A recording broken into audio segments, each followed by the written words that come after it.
4Runner fan, aren't you? You're in the right place because we have the TRD Pro. This is a true Japanese-built, Japanese-designed SUV from this brand, and that's something a lot of the fans of this product want.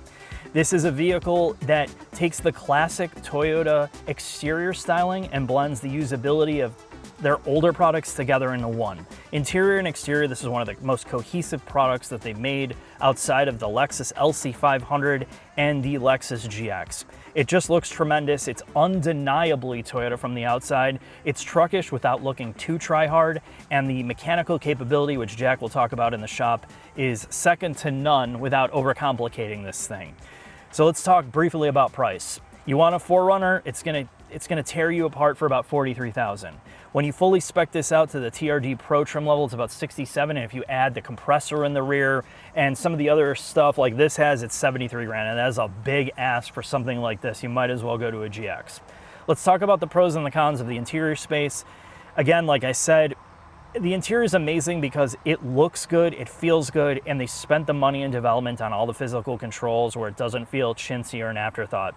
Basically, everything you use, you're like, oh, hell yeah, I can click this, I can find it without having to use this enormous infotainment screen. Really, the infotainment just is backgrounded here, which is the best thing for a truck where the tech just disappears. You have aux buttons on the side here for auxiliary power options or accessories. You have a TRD light bar, which is my favorite here because anybody that is giving me flack on the road, I just literally blind them into oblivion. If you're looking to go to the moon and back, this is a vehicle that's going to take you there, or if you just wanted to go to the mall and get king crab legs, this will do that as well. Storage is also great. The door pockets are super durable. You can fit a phone, water bottles. The center console space is much better than what you find in the GX, and the overall usability of this is second to none for an SUV of this type. Even the seats are pretty comfortable on the interior space, and thank God you can go a bit lower than the previous generation. Back seats are okay, but where this really gets hurt is the cargo floor in the back. The load floor is really high, and because they put the battery pack in the back, there is massive sacrifices to that in terms of usability. If you're on the shorter side and you're in the TRD Pro, you're gonna struggle. I have small man syndrome. I have to wear platform shoes to exert my dominance. It's really hard for me to load my marshmallows in my short shorts when I go shopping in this thing in the back. So that's something to look at right away. But overall, this is the perfect blend of what Toyota does the best on the outside and the inside. We're just gonna have to figure out, does the mechanical improvements of the TRD Pro match up, and does it drive well? Let's get into the shop next.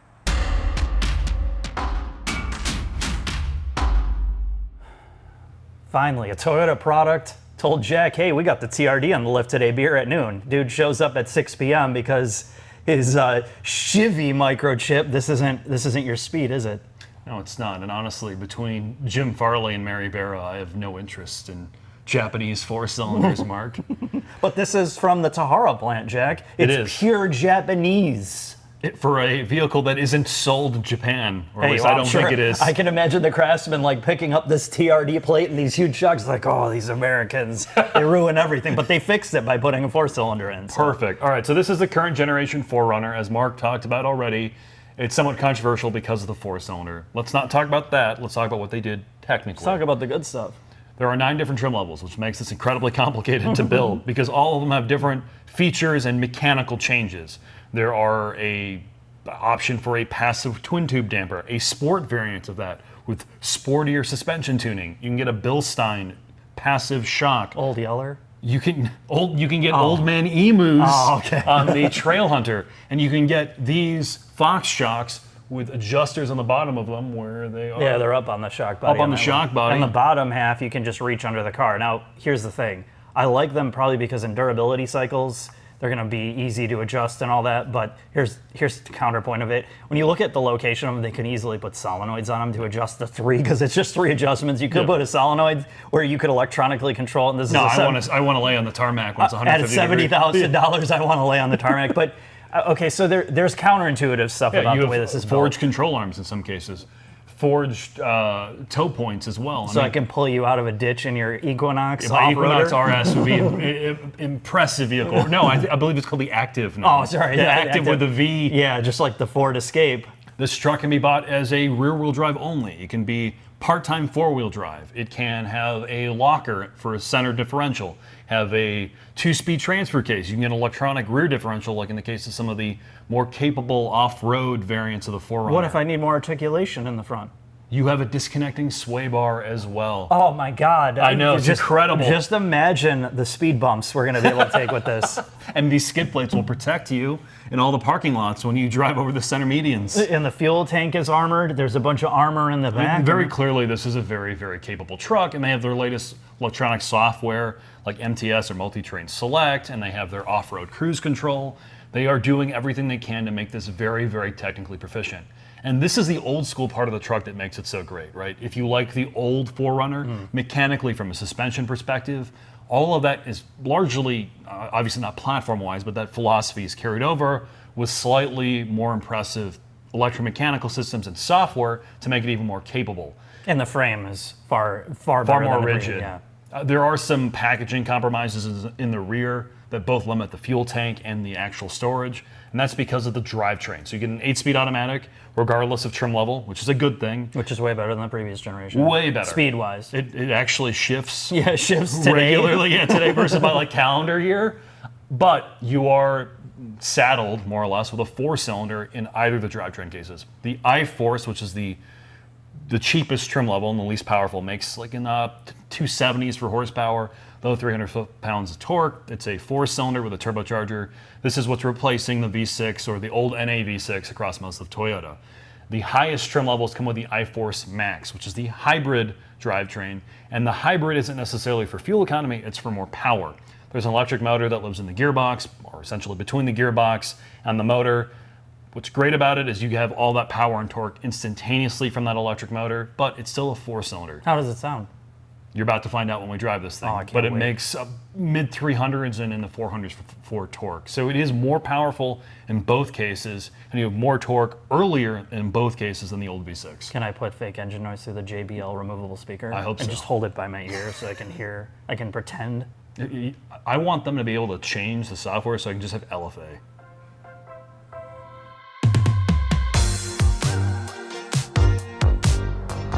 Jack, do you feel my hybrid Max? I do. I feel the iForce and I feel the Max together. And then it says TRD. What other branding can we put on here to make this hotter? Oh, we got Pro, Mark. Oh, it's not Pro. Yeah, it's Pro. Okay, sorry. It's professional. Okay, that TRD makes more sense. professional. Yeah, so now that we're professional grade. Oh, I'm sorry, that's GMC. What are we doing here? Well, we just got done doing a different video in body on frame SUVs. Now we're in this thing. I'm going to say we're not going to be doing any off-roading whatsoever. We're going to be living the LARPing life of wanting to let everyone else know that we're tough. We got our Fox shocks, and I want to drive this around in rush hour to experience what this is actually like to use. How's the drivetrain? Everybody hates this 4-cylinder. Do you hate it? Let me say once, before I get into that, I looked at this thing in the parking lot, and I'm like, I like it. I like the way that it looks. I really like the interior, that it's all physical controls. Like, they found a really good balance of all that. It looks the part, it feels the part. And then you get in and you drive it, and it's, I joked around with you saying, if you polled a bunch of Toyota people that like 4Runners, they'd be like, just give me the old one. Give me the old drivetrain, as slow and as dirty as that thing felt. Mm-hmm. Objectively, this is better in every way. Yeah, of course, but it still doesn't feel any better. It feels wheezy. It sounds cheesy. I mean, particularly for the amount of money this thing is. This is a lot of money, and I don't know, man. Like, this is the thing with some of the modern Toyota products. This is like Lexus GX money. Yeah. Would you take the GX over this? Every single. You got a V6. You got a twin turbo V6. It may not be as capable or whatever, but in the real world, and the third row option is worse than the third row option. How are these selling? Like, are they doing well? I have no idea. Okay, I know every Toyota product sells as soon as it comes in. I'm sure these sell, every single one of them. I mean, objectively, okay, let's talk about the hybrid does a great job, right? The electric motor fills in the torque down low like it's supposed to. Yeah. It's not a hybrid purely for efficiency, it's a hybrid for power. Right. But at that point, I know this is not a G-Wagon competitor remotely, but I'm thinking about the conversation we had on the G-Wagon. The EV G-Wagon is better than the gas variant in every way. But nobody wants it because it doesn't feel like a big boy truck. Right. The problem with this drivetrain, even with an exhaust and everything, it doesn't feel like it belongs in a big boy SUV. The same problem the Land Cruiser has. I think, you're hitting on something that's really important with cars of this era. When you talk about very expensive vehicles like this, I understand from an engineering perspective, when you design a drivetrain like this, it does everything on your design brief. It does nothing wrong. Right. We want it to do X, Y, and Z. And really, they've accomplished that. But the X factor of making something proficient like this is you're not buying this 100% because you care about all that. You're either buying it because you want bulletproof reliability for 25 years, or you want some character and soul to this thing to match the outside and some of the what it's trying to do. And this engine just feels like so generic and so lifeless and so soulless that, internal combustion, part of its charm in specialty cars is it gives you something, it makes you feel something, and this just feels like shit. It just feels like it doesn't, to your point, it doesn't match the character of what this is. And I understand why, I understand how, but this is something that a lot of brands are going to have to figure out how to find the balance without faking it.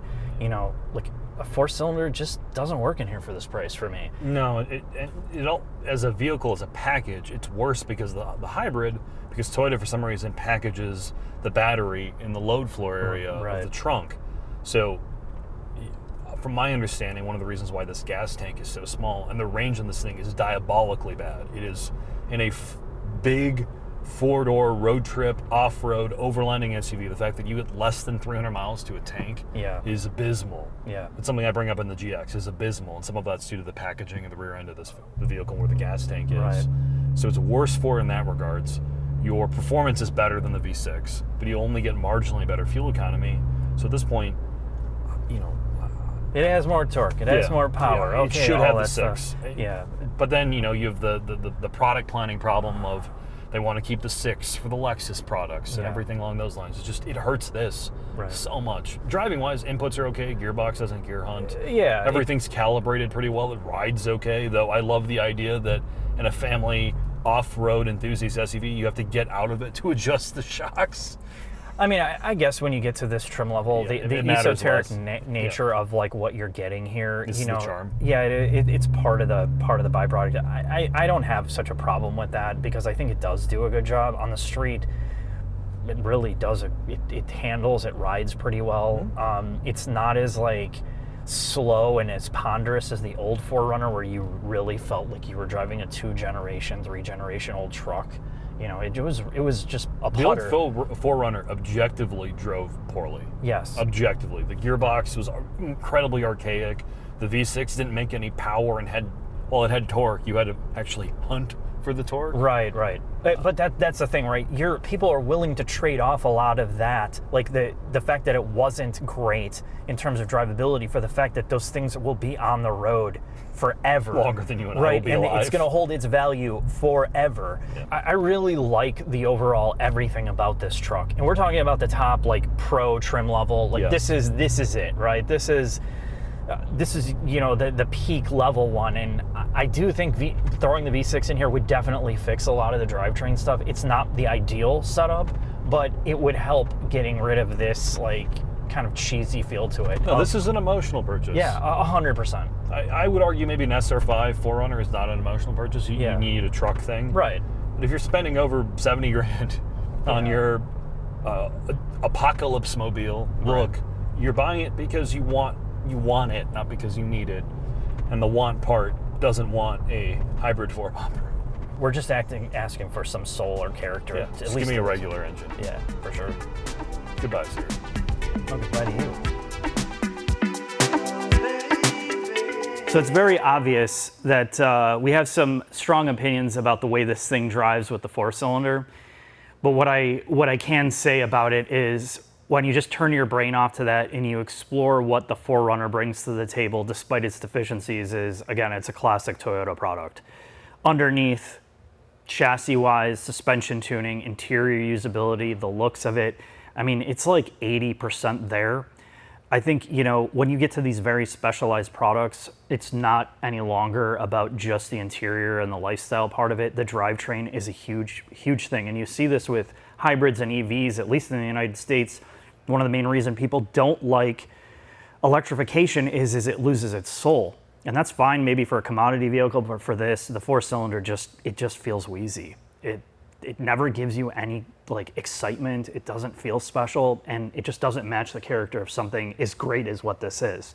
So if you're a 4Runner person, you're probably gonna have a different opinion than me. And of course, if you're one of the mass market people, you'll be like, huh? But that's where I'm gonna leave it. I think this was a really good experience. I like driving this way more than I expected for how hardcore it was. It still drove great. Thanks for watching. I'll see you next video.